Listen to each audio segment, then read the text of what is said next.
Welcome to the Healing Pain Podcast with Dr. Joe Tatta. Each week, we interview top experts in physical therapy, pain science, and integrative pain care. You'll learn the most up-to-date information for treating and reversing persistent pain. This podcast is for educational purposes only and not intended to be used as personalized medical advice. And now, here's your host, Dr. Joe Tatta. Hey there, welcome to this week's episode of the Healing Pain Podcast. It's great to have you here this week. If you've been following along with this podcast for some time, you know that one area that interests me, or a question I often ask myself, and a question I often propose to you, is how can we educate the public about effective pain management and raise awareness of the physical therapy profession? So lately, I've been working with a select group of professionals one-on-one on different types of outreach projects and protocols, as well as connecting with innovative physical therapists who have created practice models or businesses that center on health promotion or raise awareness of the PT profession. On today's episode, you will meet Dr. Jazmine Tools.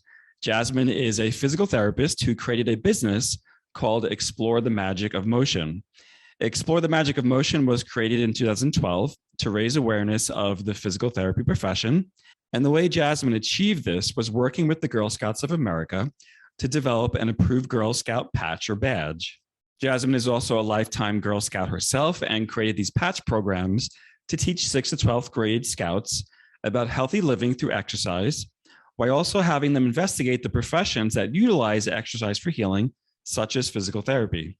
Fast forward to today, and Explore the Magic of Motion is a full business that has reached over 500 participants since its inception and grown to provide an interactive health and wellness learning experience not only for the community, but also for clinicians as well as students.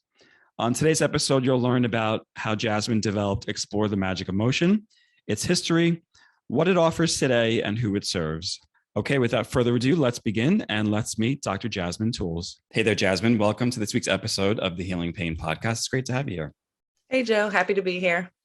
I'm thrilled to talk to you.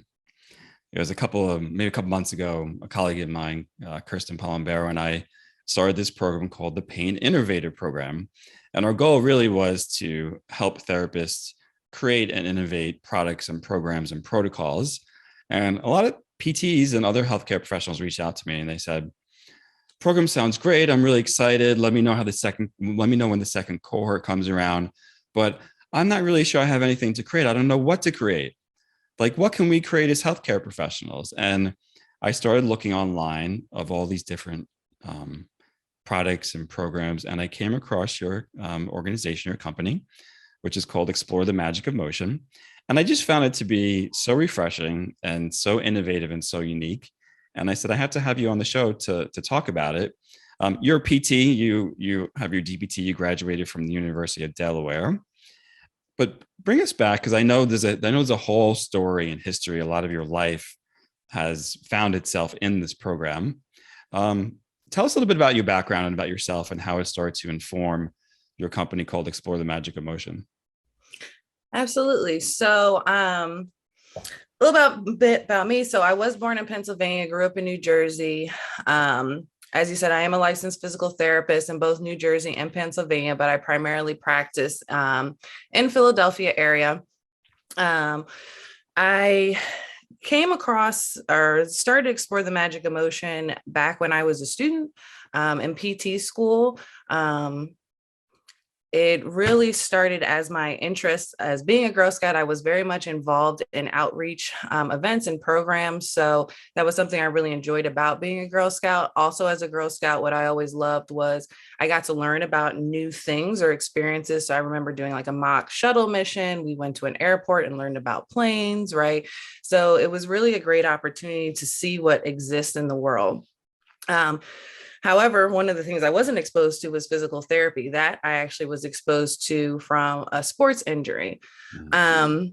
So fast forward a couple of years, I'm in PT school and we're at a conference from the American Physical Therapy Association where they're talking about community awareness of what physical therapists do outside of just massage. So I kind of reflected on my experiences as a Girl Scout, and I was like, well, why don't we make Girl Scout badges? So for folks who don't know, Girl Scout badges are kind of a way to incentivize the girls to learn about these different topics or areas They can wear the patches on the front of their vest. And then they get like a list of activities they need to do to learn about that topic to earn the badge. So my thought was, why don't we create physical therapy badges? The girls will be incentivized to earn them and learn about the profession. And then ultimately the parents end up learning about it as well. So that idea was kind of born in 2011. Fast forward to 2012. I created the physical therapy badges. And they were approved by Girl Scouts USA as a council-owned badge. So what a council-owned badge is, means that specific council owns that badge, and the scouts in that area, if they earn it, they can wear it on the front of their vest. From there, I created an event. So the scouts. You brought physical therapy to Girl Scouts, basically. Yes. That's pretty amazing. Yeah, it was exciting. I was happy to see how much the council was willing to work with me. They showed me like badge outlines. They were excited to bring on the program, right? So they were council-owned badges from 2013 to 2018. Unfortunately, they don't do that program anymore. So now they're just offered as fun patches, which is not really that big of a deal, because when I was offering the patch to other councils, they technically had to wear the patch on the back of the vest anyway. So it was considered a fun patch. It's kind of just a technical, right? Difference. But anyway, what happened from there, I created an outreach event. So the scouts would come in. We first hosted it at the University of Delaware, right? My alma mater. We had 40 scouts come in. 40 of my classmates helped participate and run the event. It was like a 5-hour event. The scouts were jumping around, learning different things. The students enjoyed it as well. And then University of Delaware ended up implementing it as a service learning project for the students annually. So, and I apologize if I get off tangent here. So then more folks were interested in it. So I hosted it at different locations once I graduated across the state of New Jersey. And then eventually decided to LLC because a lot of folks wanted to host it. And I was trying to figure out a way to best kind of spread it out. So I created this as a company, almost like Zumba, where it's a train the trainer program where you teach those physical therapists and physical therapy assistants. Here's a simple template on how you can host an outreach event. Here's this patch program that'll definitely get the Girl Scouts interested in it and can bring them in. What's also great is Girl Scouts are volunteers, right? So what they learn from us, they'll likely go out and share in the community as well. So that's my really roundabout answer as to kind of how my background and how I came to doing this work of Explore the Magic Emotion. So you have strong roots in community outreach. Yeah, absolutely. And that's really how it began. And obviously the Girl Scouts are a big part of that. Kind of start, got it, because so much now, there's so much talk of health and wellness promotion. And to this day, I still don't think a lot of professionals really understand what health and wellness promotion really means. But I think you actually put health and wellness promotion in motion, so to speak. And then your company, which is called Explore the Magic Emotion, kind of grew out of that. Tell us where you are today with that company. So where we are today is trying to start to get folks to come in and become hosts for Explore the Magic Emotion program. So that's, we have it broken up into 3 kind of areas: explore emotion, inspire emotion, and stay emotion. So explore emotion really is speaks to the outreach piece. That's the more community facing portion of it, where it has a list of outreach events that we're hosting. So I myself and my partner, Maria Gila, are hosting events at clinics as we're able to, but hopefully we can have that list grow as we recruit more PTs and PTAs who want to host as well. So that's that community facing piece. The Inspire Those are free, basically. Those are free. The Explore Emotion are free events that you provide. So it's dependent upon what the host wants to do. So right now we do charge a minimal fee. Usually that's covered by the Girl Scout Council, since those have been the main students that we've had. However, we do know other organizations. For example, I've spoken to folks from the Divine Nine. So those are typically African-American sororities and fraternities who do outreach programs to students of color. So they are interested in also sponsoring a ticket for, students to have those events. So it is a very minimal fee. It's a low cost event to run. But folks can also offer it for free. That's up to them once they, complete the certification. So that's the explore the emotion piece. The inspire emotion piece is our cultural competence training. So we have our certification courses, basic one, which is for students who are currently enrolled in a PT program. This allows them to kind of get introduced to what the outreach programs are. And then upon graduation and licensure, they can start hosting. What's kind of ideal for them is it kind of gives them a wellness revenue stream if they so choose, right? Trying to pay off those student loans and to get them out in the community. Also something they can add to their resume when they get a job. Basic 2 is for clinicians. Currently in practice, we teach them all 4 of our outreach programs, which take them from students from K to 12th grade. And then the advanced program is more so for folks in the education system who want to bring this program to their students, and then they can actually train their students in that basic 1 module to graduate and then become hosts. So that's our Inspire Motion trainings. Outside of the certification courses, we will also be coming out with general cultural competence training courses. So things around implicit bias and that nature. And then last is the stay in motion. So that's really more of our membership. So once you become a host, we do ask folks to become a member. It's a very minimal fee, but again, allows you to have access to resources, event signs, materials to host the events. If they need a consultation with me on how to, troubleshoot an issue or set up a program, if they need help planning out how they want to lay out the event in their facility or need help with registration, that's kind of where that portion of the program falls. So that's our 3 pillars to try to make these programs successful by, again, letting the community know they exist, teaching folks how to host them, and then making sure we support those individuals who want to host the programs to be successful. So you have obviously the explore the magic emotion is the company. Then you have these 3 essential pillars of part of your company, which are explore motion, inspire motion, and stay in motion. So we kind of get the explore motion part. Tell me what the inspire motion looks like, kind of in like a real life setting. Sure. So I can talk about our basic 2 course, because that's the one that we actually have coming up first, March 31st. So what that is a 8-part series. The sessions are about an hour and a half. And it's composed of first just going over general introductory topics on what cultural competence is, what's acculturation versus assimilation, what is implicit bias, do we have biases, how do they impact treatment, how does outreach allow you to work on your implicit bias, right? Because we know oftentimes a lot of clinicians may not live in the communities they serve, or maybe aren't exposed to certain folks until they're in the clinic. And often, our patients are not feeling well, so they're not necessarily in the best mood or the most friendliest, but that can really influence the biases we have. So by doing this outreach piece and getting to know your community before they're sick, we can build better relationships.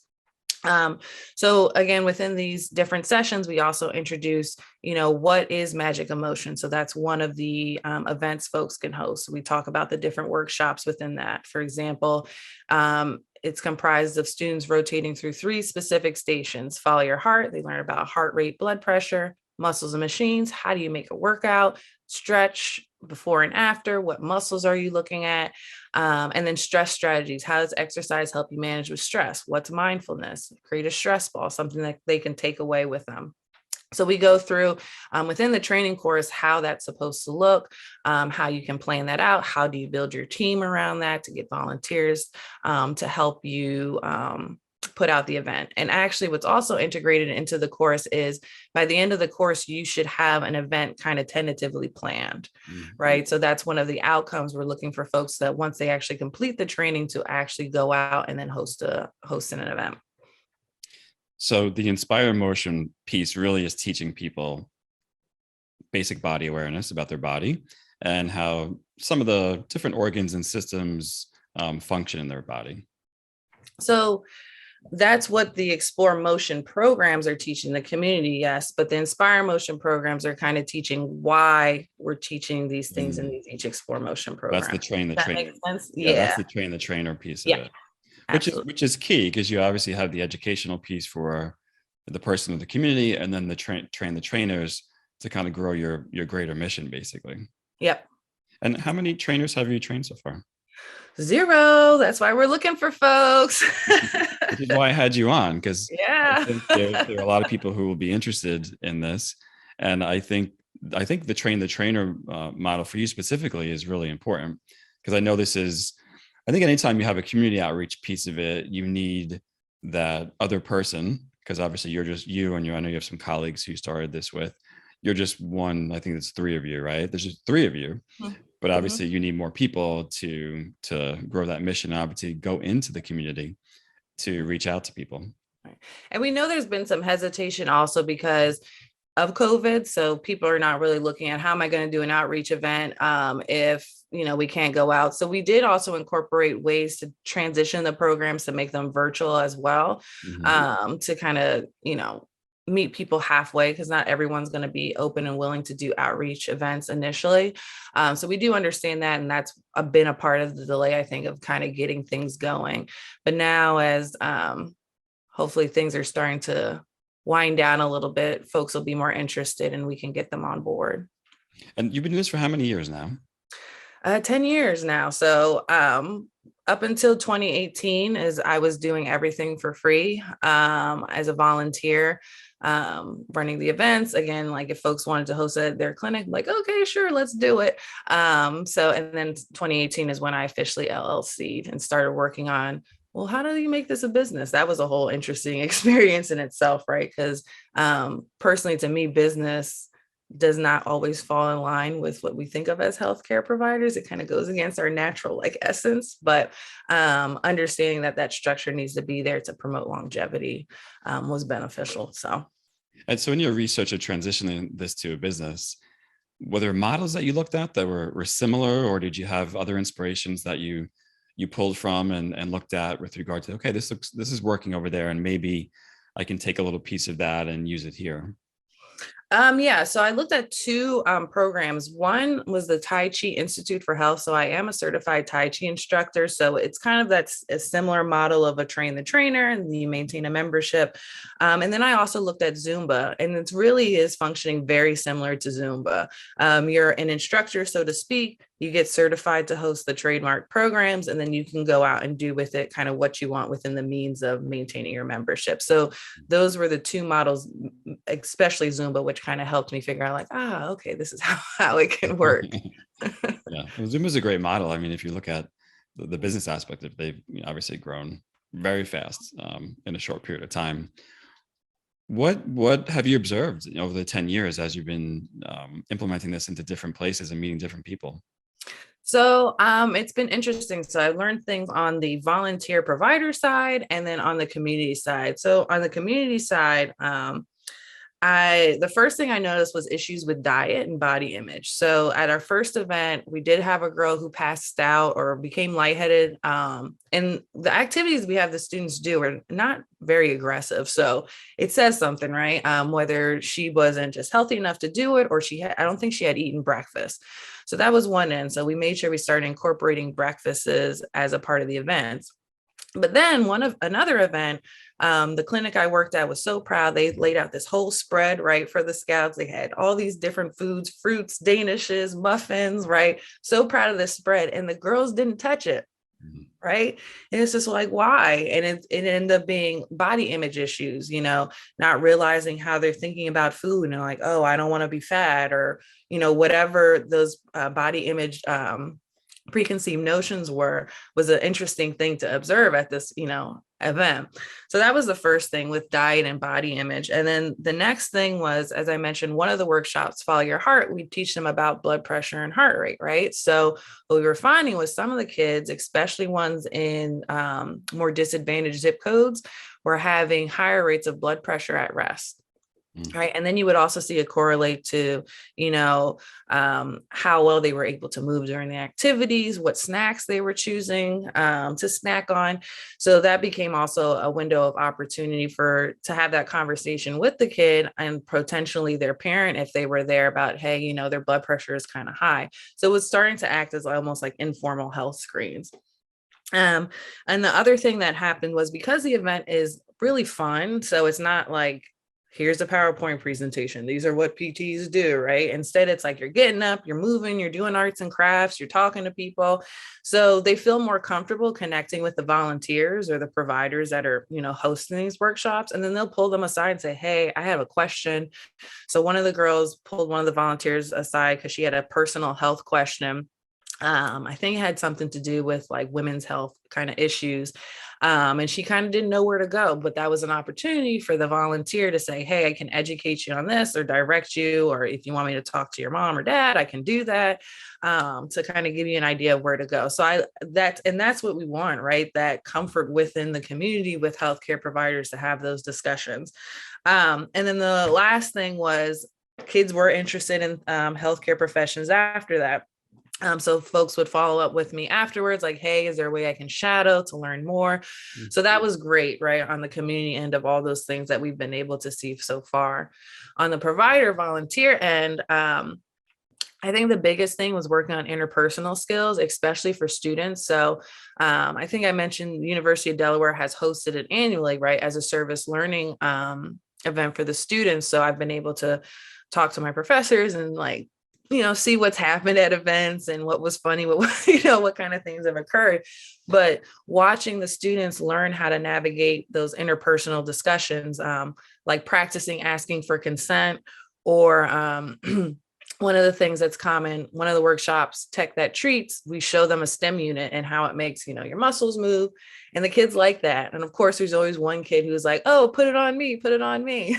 And then the parent is there and is like, oh, that's fine. And then you're like, oh, well, we're not really, not really a patient. I don't know if we want to do that. So like, in that real time, how do you navigate that conversation? Because that's something that can happen in the clinic too, in a different way. So it's been a great learning experience for students in that. And also it's a great networking opportunity. So folks can volunteer from wherever and come to wherever that clinic is. And it allows them to learn about that employer, network with other healthcare providers. So everyone goes home with a win. What's interesting to me is that obviously as you're going in and you're exploring the magic of motion, you're also starting to explore other parts, as you mentioned, of health, wellness, prevention, and even disease itself, mm-hmm. which is huge, because obviously as a DPT, now you're starting to really pull on all your skills from lots of different areas, some areas that we have a significant amount of training in, and other areas that we just touch on in school that probably some of us when we come out need to explore a little bit more, so to speak, like things like nutrition and things like that. But I think that's incredible, because so often PTs wind up in a certain specialty, if you will, and we think our skills grow as we specialize, but sometimes they actually become kind of more narrow in a way. Mm-hmm. So it's interesting for me to hear your story and to hear, okay, wow, there's a lot of your own personal, obviously your own PT skills and probably your personal history that has gone into obviously into this organization. Yeah, even with how I planned out the events and what they would learn about, it was kind of, I think, ideal that I started creating the program when I was a student, because that's when most of all the stuff was really fresh, right? But kind of looking at we do have the skill set we should be the ones creating these kind of outreach programs, because not only are we thinking about the physical wellness, the safety piece of it, there's just so much. Say that again, Jazmine, what you just said.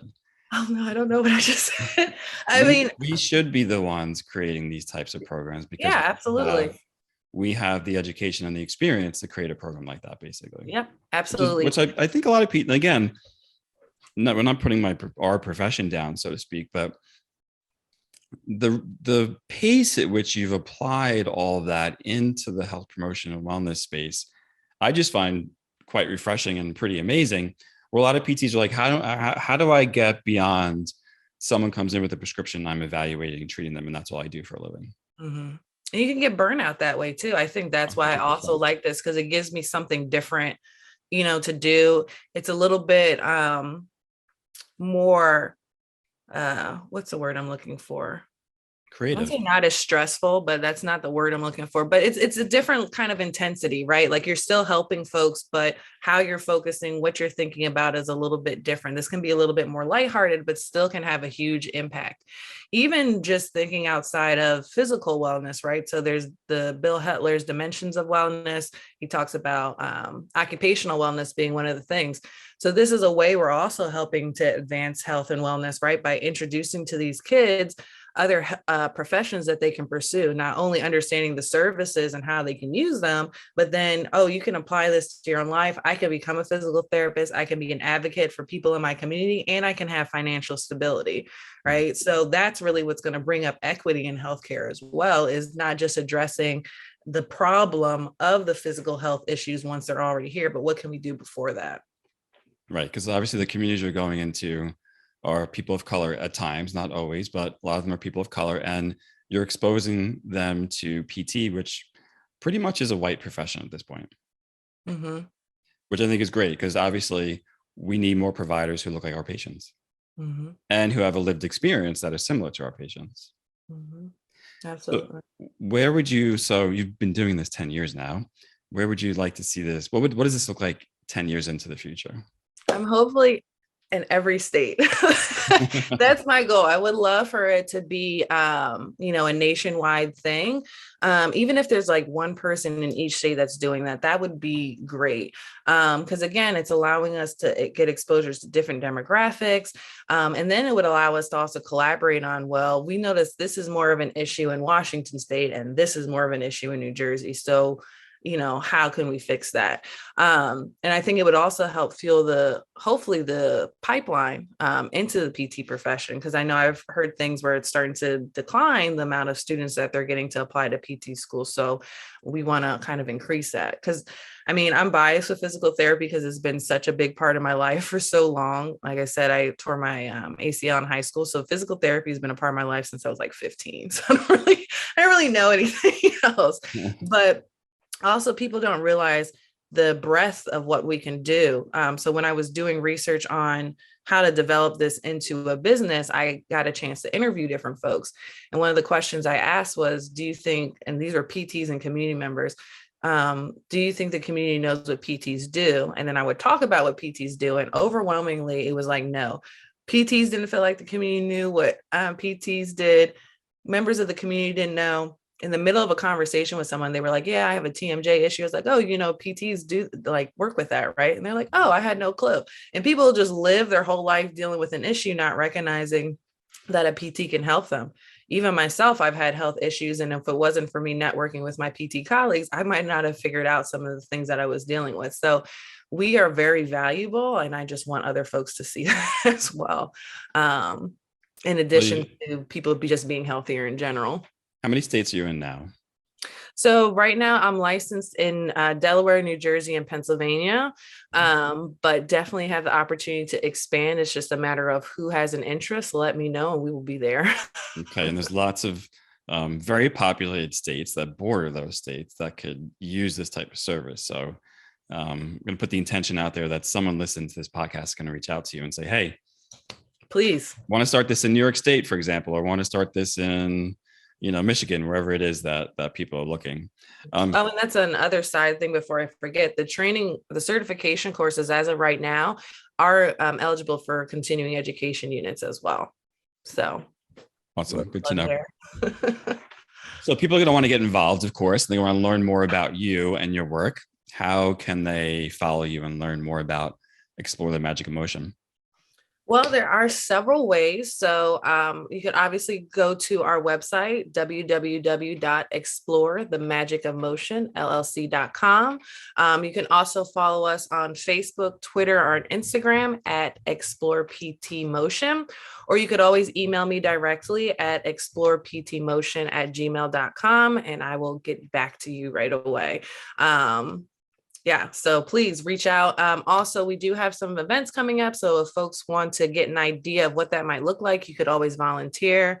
Also on the website, you'll find dates for information sessions that I'm hosting. If folks want to learn more about what the programs are, what the training looks like, and what it means to be a host, we are offering those as well. Great. So of course, all the links and mentions that Jazmine just talked about are on the show notes at the Integrative Pain Science Institute, but you can go directly to her website, which is explorethemagicofmotionllc.com. That's explorethemagicofmotionllc.com.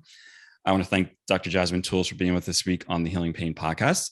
Of course, I ask you to share this important episode with your friends and family on Facebook, LinkedIn, Twitter, Instagram, wherever anyone's talking about the importance of health, motion, physical therapy. And if you can, take a screenshot of this episode and tag both myself and Jazmine. We'll be happy to tag you back and be social with you. I'm Dr. Joe Tatta. Thanks for joining us, and we'll see you next week.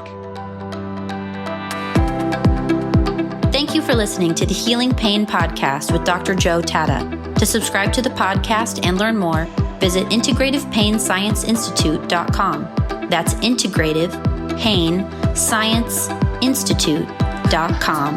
Sign up to receive weekly updates, leave a review on iTunes, and share this episode with your friends.